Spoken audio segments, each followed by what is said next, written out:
हाँ तो स्टूडेंट्स, आज कक्षा 10 के लिए विषय विज्ञान में उपविषय रसायन विज्ञान है और पार्ट 3 है। पार्ट का नाम धातु एवं अधातु हैं। और इस चैप्टर में जो टॉपिक मिलने हैं वो तत्व, धातु, अधातु, उपधातु हैं। भौतिक गुण पढ़ेंगे धातु अधातु के, रासायनिक गुण पढ़ेंगे, मिश्र धातुएं पढ़ेंगे और अमलगम पढ़ेंगे। बहुत छोटा सा टॉपिक मैंने आज का लिया है आपका। ये चैप्टर आपका लगभग 2 या 3 वीडियो में फिनिश हो जाएगा। तो अब देखेंगे तत्व क्या होता है।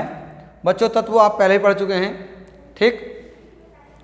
और तत्व पदार्थ के बाद छोटा छोटा सा भाग जो अपने शुद्ध रूप में रहता है, ठीक है। अब बात करें तत्व के। तत्व हमारे पास जैसे हाइड्रोजन है, हीलियम है, लिथियम है, कार्बन है, ETC बहुत है ना। तो हम उनमें से कुछ तत्वों की विशेषताएं देखते हैं। उन विशेषताओं के आधार पर ही तत्वों को डिवाइड कर देते हैं और तत्वों को हम 3 भागों में बांट लेते हैं: धातु, अधातु और उपधातु। अब धातु की बात करेंगे हम, तो धातु क्या है, अधातु क्या है, उपधातु क्या है, इनके बारे में थोड़ा पता होना चाहिए। तो बच्चों, धातु क्या है, पर हम धातुओं के बारे में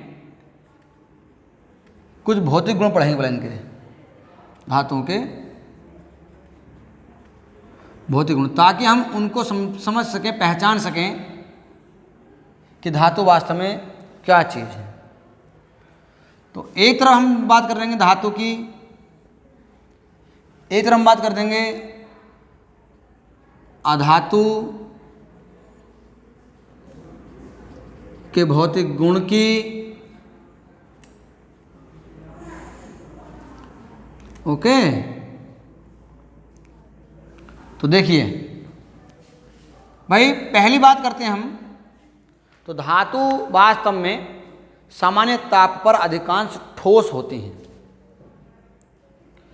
किंतु पारा इसका अपवाद है। जैसे कि लोहा है, कॉपर है, ठीक, और मैग्नीशियम है, आदि सब धातुएं क्या हैं, ये सामान्य ताप पर, रूम के ताप पर ठोस होती हैं। ये तो उनकी भौतिक अवस्था हो गई है। अब दूसरी बात करते हैं, बात इनकी। पहले क्या सीखा हमने? पहले हमने सीखा कि धातुएं सामान्य ताप पर ठोस होती हैं। प्रायः सभी धातुएं सामान्य ताप पर ठोस होती हैं ही। इसका जो है, जो पारा है, इसका अपवाद है। पारा सामान्य ताप पर द्रव धातु होती है। ये कई बार मालूम भी किया गया है। दूसरी बात हम करते हैं, धातुओं में विशेष प्रकार की चमक होती है, जिसे धात्विक चमक कहते हैं। और धातु को हम सही से रगड़ दें तो उस पर एक चमक आ जाती है। तो हम बात करें क्या, धातुओं में एक विशेष चमक होती है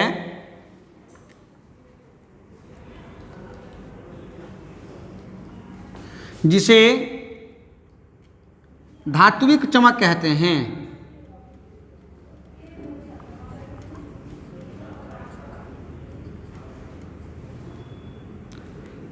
मेटेलिक लक्चर अंग्रेजी में बोल देते हैं इसको। तीसरी बात, धातुओं पर यदि प्रहार किया जाए, हथौड़े से उनको पीटा जाए, तो उनके आकार को परिवर्तित किया जा सकता है, अर्थात उनके पृष्ठ क्षेत्रफल में वृद्धि की जा सकती है। आघात वर्धनीय यह गुण इनका कहलाता है। आघात वर्धनीय क्यों कहलाता है? क्योंकि आघात माने चोट, वर्धनीय माने बढ़ना। अर्थात जब किसी धातु पर हथौड़े से प्रहार किया जाता है तो उसकी क्षेत्रफल में वृद्धि हो जाती है, उसका क्षेत्रफल बढ़ जाता है। इसी घटना को बोलते हैं आघात वर्धनीय। तो धातु क्या होती हैं? ये आघात वर्धनीय होती हैं।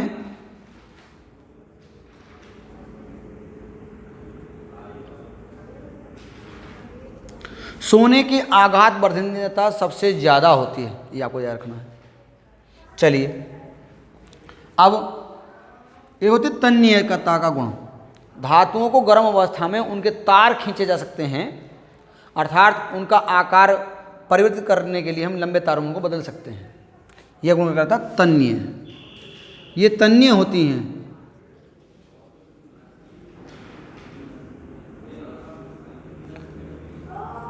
अब 5 गुण की बात करते हैं हम। 5 गुण की बात करते हैं तो 5 गुण में हम बात करते हैं कि धातुएं अधिकांश इनके अंदर यदि इनको ठोका जाए, पीटा जाए, तो इनकी विशेष प्रकार की एक आवाज़ होती है, अर्थात धातुओं में विशेष प्रकार की ध्वनि होती है। तुमने अभी विद्यालय में कभी देखा होगा, जब हम किसी पीरियड को पढ़ते हैं तो चपरासी घंटा बजाता है तो उसके बाद बहुत दूर तक जाती है। ठीक, तो बात करते हैं तो धातुओं में एक विशेष ध्वनि होती है,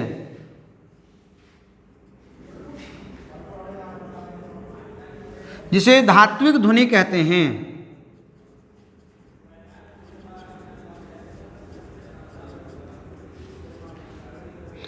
अब एक गुण और आता है, धातुएं प्रायः अपने बाह्यतम कोश में से इलेक्ट्रॉन त्याग कर धनायन बनाने का गुण रखती हैं। तो ये धनायन बनाती हैं, ये धनायन बनाती हैं। मैं धनायन की बात करता हूँ तो माने एक सोडियम परमाणु क्रमांक 11 इसका होता है, वह लेता हूँ तो आप जानते हैं 11 का इलेक्ट्रॉन विन्यास, सोडियम का इलेक्ट्रॉन विन्यास 2 8 1 होता है। तो ये क्या करेगी, अपने बाह्यतम कोश में इलेक्ट्रॉन त्याग देगी तो 2,8 इसका इलेक्ट्रॉन विन्यास आ जाएगा।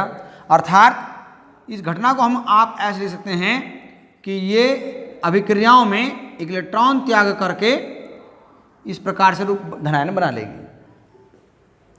ऐसे मैग्नीशियम होता है, परमाणु क्रमांक 12 होता है, 2 8 2 होता है इसका परमाणु क्रमांक। ये अपनी अभिक्रियाओं में, रासायनिक अभिक्रियाओं में बाह्यतम कोश में से 2 इलेक्ट्रॉन त्याग देती है, 2,8 इसका अपना मैग्नीशियम धनायन बना लेती है। और यदि हम इस घटना को दिखाएं तो ये इस प्रकार से अपने 2 इलेक्ट्रॉन त्याग करके धनायन बना लेती है। तो हमने धातुओं के भौतिक गुण शॉर्ट में पढ़ लिए हैं। गुण और भी होते हैं किंतु हम केवल इसे लघु रूप में पढ़ रहे हैं। बात करते हैं अधातुओं के गुण की बात। भाई अधातु क्या होती हैं? धातुओं के गुणों की लगभग अपोजिट होती हैं, विपरीत होती हैं। भाई मैं पहली बात करता हूँ धातु गुण में, ये सभी सामान्य धातुएं सामान्य ताप पर क्या होती हैं? ठोस होती हैं। किंतु अधातु में ठोस, द्रव, गैस तीनों अवस्थाएं पाई जाती हैं। ये ठोस, द्रव तथा गैस अवस्था में पाई जाती हैं। एक बात। दूसरी बात करते हैं, इनमें एक बात बढ़ा दूं एक और, कि धातुएं प्रायः अधिकांश कठोर होती हैं। ठीक, तो अधातुएं धातुओं की तुलना में बहुत कठोर नहीं होती हैं, किंतु हीरा इसका अपवाद है। हीरा अब तक अधिकतम कठोरतम पदार्थ में से है और यह कांच काटने में भी काम आता है। तो देखिए अपवाद भी हैं और इनके विशेष गुण भी हैं। तो दूसरी बात करते हैं, धातुओं में एक विशेष चमक होती है। अधातुओं की बात करें तो अधातुओं में धातुओं की तुलना में चमक धूमिल होती है, अर्थात इनकी चमक मिडिल लेवल की होती है या लो लेवल की होती है। ये धूमिल होती हैं, धूमिल होती हैं, अर्थात इनकी चमक इतनी तेज नहीं होती जितनी धातुओं की होती है। किंतु इसमें सोडियम एक चमकदार धातु है।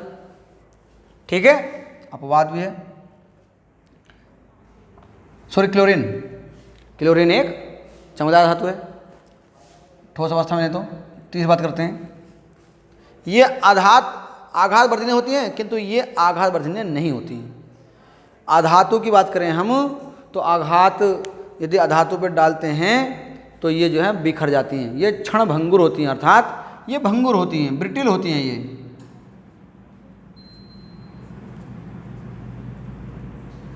ये भंगुर मतलब ब्रिटिल, अंग्रेजी मतलब BRITTLE। 4 के नंबर बाद की बात करते हैं। ये तन्य होती हैं, अर्थात इनके तार खींचे जा सकते हैं, किंतु धातुओं को तो तार खींचे जा सकते हैं, किंतु अधातुओं के तार नहीं खींचे जा सकते, ये तन्य नहीं होती।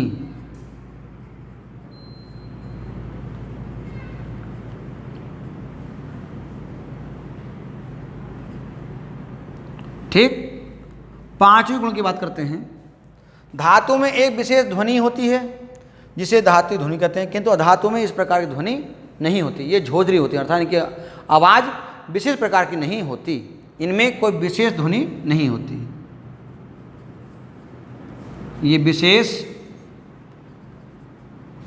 ध्वनि नहीं रखती। चलिए अगली बात करते हैं, 6ठे गुण की बात करते हैं। ये धनायन बनाती हैं, अर्थात इनकी प्रवृत्ति धनायन बनाने की होती है, किंतु ये क्या होती हैं, ये धनायन नहीं बनाती हैं, बल्कि इलेक्ट्रॉन ग्रहण करके ऋणायन बनाती हैं।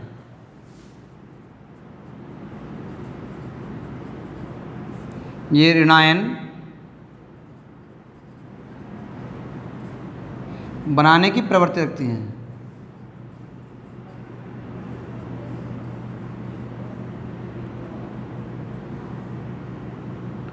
ठीक। अब बात करते हैं एग्जाम्पल की बात इसके।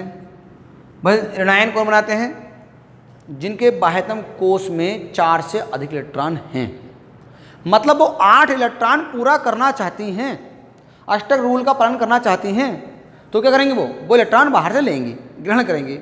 जब ग्रहण करेंगे अर्थात कर्जे को मान लीजिए, कर्जा होता है दूसरे लिया हुआ, तो -4 हो जाता है, हम घाटे में आते हैं। ऐसे ही क्या होगा, ऋणायन भी जब इलेक्ट्रॉन किसी लेती हैं, जो अधातुएं जो इलेक्ट्रॉन लेती हैं वो ऋणायन बनाती हैं, अर्थात उन पर चार्ज होता है, कर्जा होता है किसी दूसरे तत्व का। तो देखिए करेंगे क्या, जैसे कि आपने बोल लिया यहाँ पर ऑक्सीजन ले लिया, ऑक्सीजन परमाणु 2 होता 8 होता है, और इसका इलेक्ट्रॉन बना 2,6 होता है। तो क्या होगा, ये अपने 8 पूरा करने के लिए किसी से 2 इलेक्ट्रॉन और ग्रहण करेगी, तो क्या हो रहा है, ये यहाँ पर 2 इलेक्ट्रॉन त्याग देगी, तो केवल इसका क्या हो, सॉरी, इलेक्ट्रॉन ग्रहण कर लेगी, तो 2,8 हो जाएगा यहाँ पर, क्योंकि इसने इलेक्ट्रॉन दूसरे लिए हैं, ग्रहण करे हैं, इसीलिए इस पर क्या होगा, ये अष्टक हिसाब पूरा हो गया। अब इसको दिखाएंगे किस प्रकार से हम, देखिए ऑक्सीजन की बात करते हैं, तो हम यहाँ पर जैसे Na को शो करा, ऐसी O को शो कर देंगे हम, ऑक्सीजन क्या होगा, ये यहाँ पर इलेक्ट्रॉन 2 त्याग देगा, यहाँ से सॉरी ग्रहण करेगा। ग्रहण करने के लिए आप क्या दिखाएंगे, ऑक्सीजन दे देंगे, 2 इलेक्ट्रॉन दिखा देंगे इसको, और 2 इलेक्ट्रॉन ले लिए हैं, तो इस पर O पे -2 आ जाएगा। ऐसी क्लोरीन है 17, 2, 8, 7 होता है, इसके बाह्यतम कोश में इलेक्ट्रॉन इस प्रकार से हैं कि 4 से अधिक हैं, तो इलेक्ट्रॉन लेकर के किसी ऋणायन बनाने की कोशिश करेगा, तो जो इलेक्ट्रॉन लेगा तो इस पर कर्जा अर्थात ऋणायन आएगा, और हम क्या करेंगे, हम इसको क्लोरीन को 1 इलेक्ट्रॉन लेते हुए दिखाएंगे, तो क्या होगा, इस पर क्लोरीन पर 1 आयन आ जाएगा। इलेक्ट्रॉन त्यागे जा रहे हैं तो धनायन, इलेक्ट्रॉन ग्रहण किए जा रहे हैं तो ऋणायन। इस प्रकार से आपने धातु और अधातु के भौतिक गुणों को पढ़ा। अब अगली बात करते हैं, इन धातु और अधातुओं के बीच में उपधातु की बात करते हैं। उपधातु क्या होता है, तो बच्चों कुछ तत्व ऐसे भी पाए जाते हैं प्रकृति में कि जो सामान्य ताप पर तो व्यवहार करते हैं अधातुओं के जैसा, किंतु इनको विशेष ताप मिल जाए तो धातु के जैसा व्यवहार करना प्रारंभ कर देते हैं। जैसे कि सिलिकॉन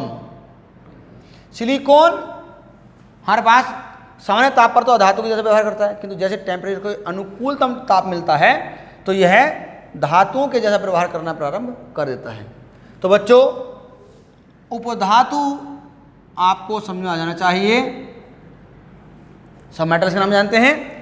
वे तत्व जिनके अंदर धातुओं के और अधातुओं के गुण मिश्रित रूप से पाए जाते हैं, उन्हीं को हम कहते हैं उपधातु। उपधातु जैसे एंटीमनी Sb, सिलिकॉन नहीं होता, सॉरी, ठीक है, सिलिकॉन नहीं होता है, सॉरी एंटीमनी, सिलिकॉन और आपका बिस्मिथ, ये सब क्या है? ये सब उपधातु होते हैं। अब उपधातु के साथ साथ हम बात करेंगे इनके धातु और अधातुओं के गुणों की बात, वो भी कौन से? रासायनिक गुणों की बात। अब बात करें धातुओं के रासायनिक गुण की बात करते हैं। तो रासायनिक गुण किस प्रकार के? जिस प्रकार से हम रासायनिक अभिक्रिया करते हैं उन पर इनका धातुओं का क्या प्रभाव, क्या इनका रूप दिखाई देता है, उसकी बात कर रहे हैं। तो पहली बात हम करते हैं बात धनायन बनाने की प्रवृत्ति।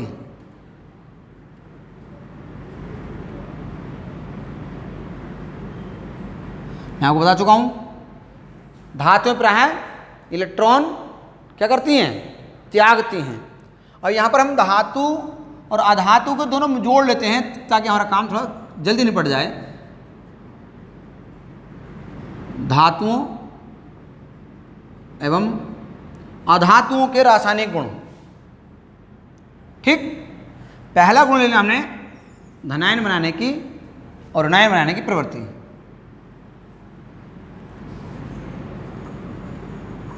धनायन और ऋणायन बनाने की प्रवृत्ति। इससे क्या होगा? इससे हमारे दोनों ही टॉपिक क्लियर हो जाएंगे। अगर अंतर आता है तो अंतर भी साथ हो जाएगा। यदि केवल एक गुण की बात करें तो केवल धातु के गुण लिख के स्टार्ट कर देंगे, अधातु छोड़ देंगे। अधातु रासायनिक गुण आते हैं तो धातु छोड़ दीजिए, अधातु लिख दीजिए हैंड टू हैंड।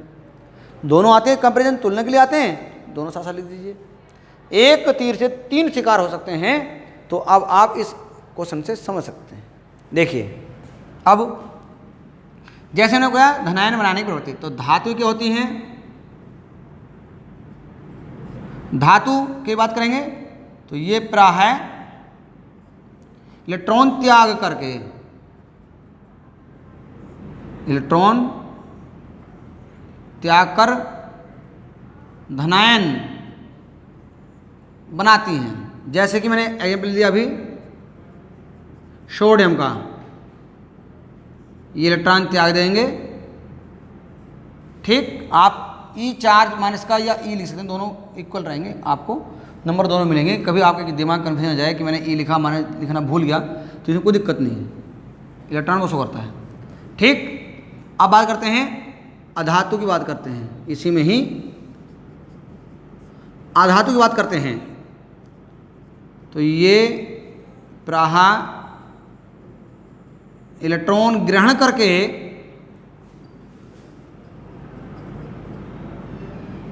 ऋणायन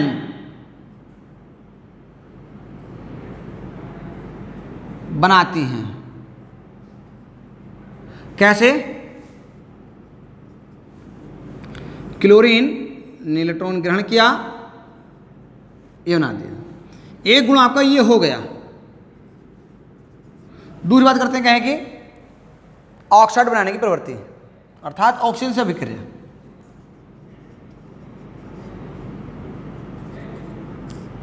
ऑक्साइड बनाने की प्रवृत्ति, चाहे धातु हो या अधातु हो, दोनों ही ऑक्साइड बनाते हैं। चाहे धातु हो चाहे धातु हो, दोनों ही ऑक्सीजन से अभिक्रिया कर अपने ऑक्साइड बनाती हैं। धातु ये ऑक्सीजन से क्रिया करके अपने ऑक्साइड बनाती हैं।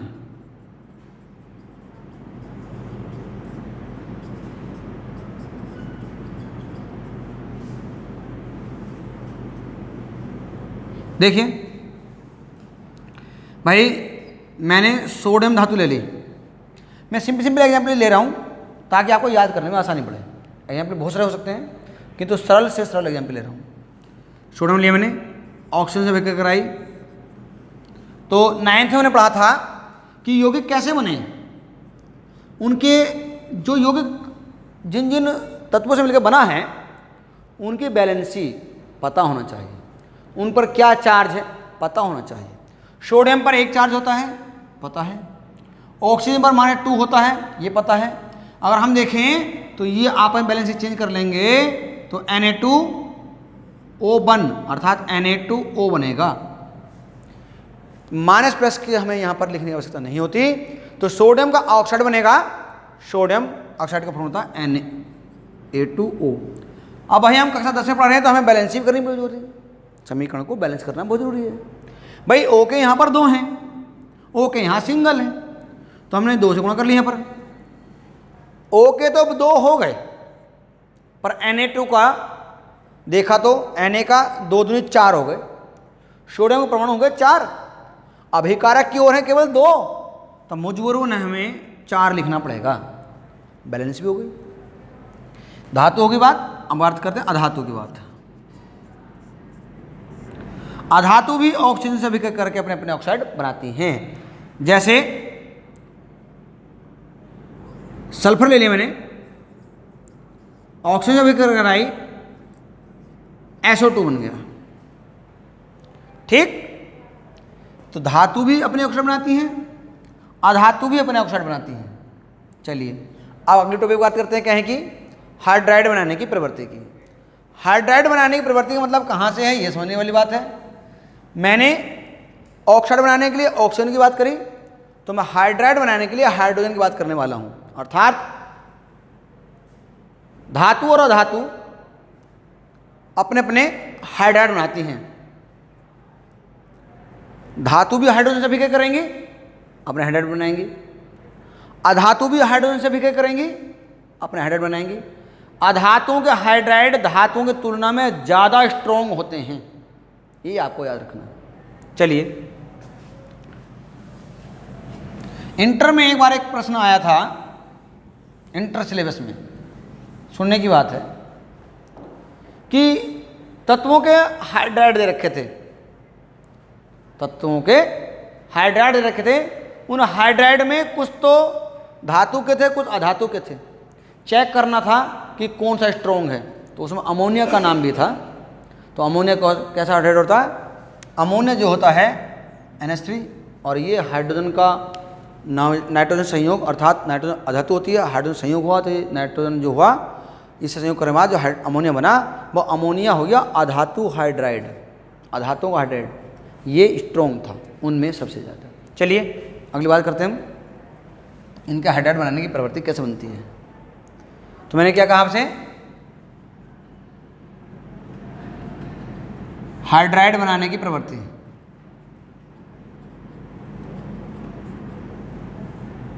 धातु भी बनाती हैं और अधातु भी बनाती हैं, ये आपका तीसरा गुण चल रहा है। धातु की बात करते हैं, प्राह धातु हाइड्रोजन से संयोग करके अपने हाइड्राइड बनाती हैं। ओके, जैसे कि सोडियम का मैंने सरल एग्जाम्पल सोडियम को ले रखा है। एग्जाम्पल तौर पे मैंने सोडियम की अभिक्रिया करा दी H से। भाई Na की वैलेंसी 1 होती है, हाइड्रोजन की वैलेंसी प्लस की माइनस की दोनों की 1 ही होती है। ये इलेक्ट्रॉन ले भी सकता है, इलेक्ट्रॉन दे भी सकता है। क्या बन जाएगा मिलकर भैया, Na1H1 अर्थात NaH बन जाएगा। तो आपका क्या बन गया, ये NaH बन गया। अब मैं यदि बात करता हूँ 2 की, NaH2 की, तो क्या होने का यहाँ पर, जब आप 2 लेंगे तो यहाँ पर भी 2 होने चाहिए, यहाँ पर भी 2 होने चाहिए। तो आप क्या करेंगे 2NaH कर लेंगे और 2 यहाँ पर ले लेंगे। अगर मैं यहाँ पर जल मिला लेता हूँ तो 2NaOH हो जाएगा। तो हम बात करेंगे वो अगले टॉपिक में कहीं। तो एक एग्जाम्पल और ले लेते हैं हम अधातु के लिए। अधातु भी करती हैं, हाइड्रोजन संयुग बनाती करती हैं और अपने हाइड्राइड बनाती हैं। और किस प्रकार से बनाती हैं? मैंने नाइट्रोजन ले लिया, हाइड्रोजन से अभिक्रिया करा दी, तो हम जानते हैं जब नाइट्रोजन हाइड्रोजन अभिक्रिया करती है तो अमोनिया बननी है। अब यहाँ पर क्यों बनती है ये बता देते हैं। भाई नाइट्रोजन की वैलेंसी 3 और हाइड्रोजन वैलेंसी होती है 1। ये माइनस की, ये प्लस की। आप चाहें तो हाइड्रोजन लिख दें, नाइट्रोजन, पर ये थोड़ा डिसबैलेंस हो जाएगा क्योंकि यहाँ एमीन आपने नहीं पढ़ी है, हाइड्रोजन अभी आपने नहीं पढ़ी है, तो ये हाइड्रोजन के फॉर्म में आ जाएगा जो इंटर सिलेबस में पढ़ना पड़ता है। तो हमने क्या करा, ये N1H3 पढ़ देंगे, ये NH3 बन जाएगा। जब NH3 बन जाएगा तो हमने यहाँ पर NH3 तो लिख दिया यहाँ पर। अब यहाँ पर क्या है, H के 2 हैं, यहाँ H के 3 हैं, यहाँ N के 1 है, N के 1 है। अभिकारक पद के सभी तत्वों के परमाणु और उत्पाद पक्ष के परमाणु बराबर होंगे तभी समीकरण संतुलित होगी। संतुलित करने के लिए क्या करेंगे हम, भाई जब दोनों में कोई कॉमन चीज़ नहीं होती तो गुणा कर लेते हैं आपस में। ये 2 हैं, ये 3 है, इधर 3 गुणा कर ली, इधर 2 गुणा कर ली, 6 और 6, मतलब हमें हाइड्रोजन 6 करने हैं। क्या करने हैं? 6 करने हैं। तो हमने क्या करा, 2 से गुणा इधर कर ली, 2 3 6, हाइड्रोजन का 2 इधर है, 3 यहाँ ले लिए, 6 हो गए। अब नाइट्रोजन के बिगड़ गए, नाइट्रोजन के तो 2 गुणा कर देंगे, तो 2 से गुणा होते ही समीकरण हो गए संतुलित। ये वास्तव में हैबर प्रोसेस है, अमोनिया का निर्माण विधि है जो बोर्ड में कई बार मालूम कर दी गई है। तो इसमें एक जो है हमारे पास जो है अमोनिया 2 अणु बन रहे हैं, यहाँ पर 2 अणु में जो है 2 नाइट्रोजन के आयतन हैं और 3 कह के हैं हाइड्रोजन के हैं। ठीक, तो हमने अगर बात करें अकेले एक परमाणु की, तो एक परमाणु की बात करते हैं तो इसमें जो है 1 आयतन नाइट्रोजन होता है और 3 आयतन हाइड्रोजन होता है इसमें, तब बनता है आपका अमोनिया। चलिए, तो ये क्या हो गया आपका नाइट्रोजन को हम हमेशा N2 नहीं लिखते, 2N नहीं लिखते, N2 लिखते क्योंकि ये द्विपरमाणु गैस है। तो नाइट्रोजन गैस का 1 आयतन, नाइट्रोजन गैस हाइड्रोजन गैस के 3 आयतन से जो अभिक्रिया करेगा तो अमोनिया बन जाएगा। तो आप इतना याद रखना आपको। ठीक, तो ये क्या है, ये स्थायी है इनकी तुलना में अधिक। तो चौथा गुण आएगा आपका तनु अम्लों से क्रिया। भाई आपको एक बात ध्यान रखनी है हमेशा, वो क्या, धातुएं तो तनु अम्लों से अभिक्रिया करती हैं और सक्रिय धातुएं करती हैं और हाइड्रोजन मुक्त कर देती हैं, किंतु अधातुएं तनु अम्लों से अभिक्रिया कभी नहीं करती हैं और उनका रिजल्ट कुछ नहीं आता है। तो देखिए धातु की बात करते हैं पहले।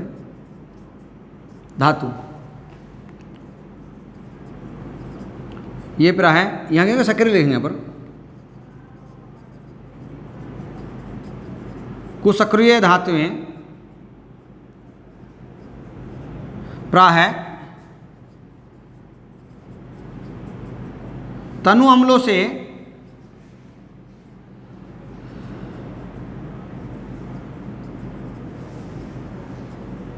क्रिया करके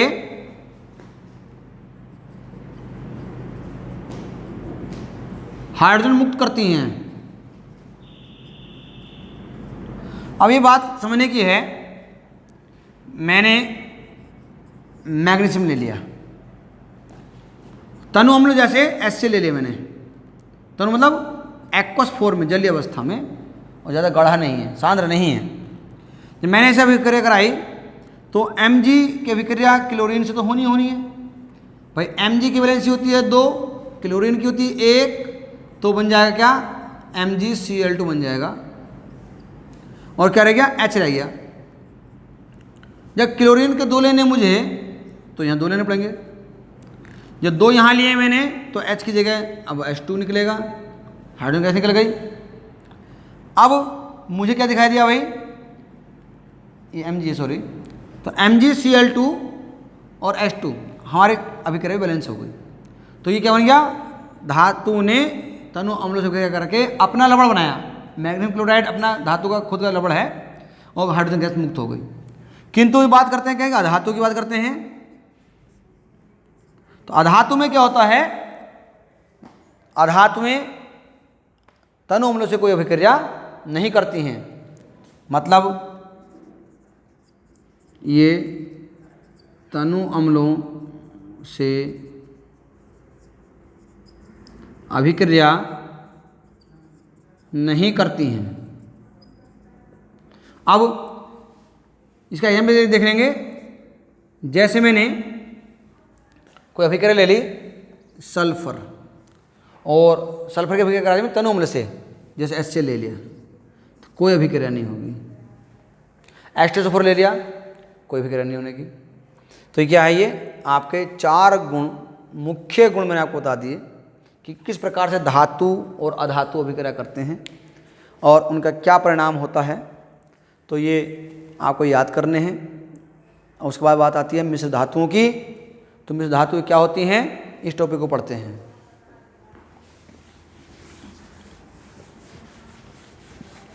बहुत छोटा टॉपिक है और बहुत जल्दी आपको ये समझा देते हैं। देखिए, मिश्र धातु से नाम से स्पष्ट, मिश्र प्लस धातु, धातुओं का मिश्रण। भाई जब 2 या 2 से अधिक धातुओं को आपस में मिला करके, ठीक, उनको गर्म करके ठंडा किया जाता है तो वे पुनः ठोस अवस्था में प्राप्त हो जाती हैं।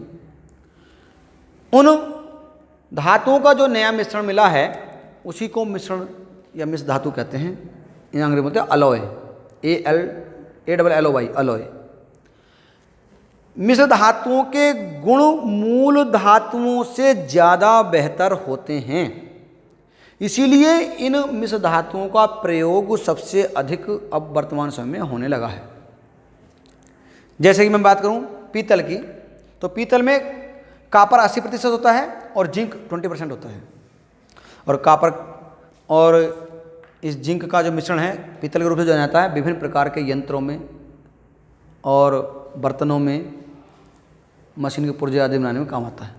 कांसा की बात करते हैं तो कापर 88% और टिन 12% होता है। कांसा के बहुत बर्तन बनाए जाते हैं, मूर्ति बनाई जाती हैं। जर्मन सिल्वर, इसमें कापर 60% होता है, जिंक 20% होता है और निकिल इसमें 20% होता है। इसमें भी विभिन्न प्रकार के जो रोल्ड गोल्ड के जिस प्रकार से बोल देते हैं कि आभूषण, डुप्लीकेट आभूषण, तो विभिन्न प्रकार के साज सज्जा सामग्री से बनाई जाती है। स्टेनलेस स्टील जो हम घर में बर्तनों का प्रयोग करते हैं, उसमें आयरन, क्रोमियम, निकिल और कार्बन, आयरन, क्रोमियम, निकिल और कार्बन, इनकी मात्रा घटते बढ़ते क्रम से स्टेनलेस स्टील की क्वालिटी घटाई बढ़ाई जा सकती है। और स्टेनलेस स्टील के बर्तन जो होते हैं वो उन पर जंग नहीं लगता है, उन पर रखा हुआ भोजन जल्दी खराब नहीं होता है, इसलिए इनका प्रचलन अब वर्तमान समय में सबसे ज़्यादा होने लगा है। भोजन विषाक्त नहीं होता है काफ़ी लंबे समय के लिए। अर्थात जितनी जल्दी तुम पीतल के बर्तन में या कांसे के बर्तन में भोजन रख दोगे, उससे कहीं ज़्यादा समय तक स्टेनलेस स्टील बर्तन में भोजन सुरक्षित रह सकता है। टाँका, विभिन्न प्रकार के धातुओं को जोड़ने के लिए, सोल्डरिंग करने के लिए, इलेक्ट्रॉनिक मीडिया में एक तार को दूसरे तार से जोड़ने के लिए, या कहीं गड्ढे जो मेटल है, मेटल को भरने के लिए, गड्ढों को भरने के लिए, या कुछ चीज़ ऐसी जो हमें 2 धातुएं जोड़नी हों अस्थायी रूप से, तो हम टाँके का काम करते हैं, सोल्डरिंग जिसे बोलते हैं। इसमें लेड और टिन मिली हुई होती है। जितनी भी चिप या और इलेक्ट्रॉनिक सामान होते हैं उसमें जगह जगह आपने सफ़ेद रंग के डार्क बने हुए दिखाई देंगे। जब टीवी आपका खुलता है या कोई इलेक्ट्रॉनिक इंस्ट्रूमेंट खोलते हैं तो उसमें जगह जगह सफ़ेद रंग की डार्क लगी होती हैं, तार जाते दिखाई देते हैं। तो जिस विधि से वो तार जुड़े होते हैं वही टाँका है, जिसे सोल्डर के नाम जानते हैं। अमलगम एक टॉपिक और उसमें लीजिए आप। अमलगम क्या होता है? प्रायः कठोर से कठोर धातुएं पारा धातु में मिलाकर गलाई जा सकती हैं। पारा धातुओं में इन धातुओं के गलित मिश्रण को ही अमलगम कहते हैं। ठीक, पीतल गुलाने का काम, चांदी गुलाने का काम आदि इस अमलगम विधि के सहायता से ही होता है। चैप्टर में तो बहुत कुछ है। अगला टॉपिक जो आएगा मैं आपका इलेक्ट्रोड विभव, सक्रियता श्रेणी और विभिन्न प्रकार के यौगिक या तत्वों को हम खनिज और अयस्क से कैसे प्राप्त करते हैं वो विधि लेकर के आएंगे। चलिए, आपका ये टॉपिक आज से समाप्त हुआ। चैनल को अधिक से अधिक सब्सक्राइब कीजिए, वीडियो को लाइक और शेयर कीजिए। Thank you.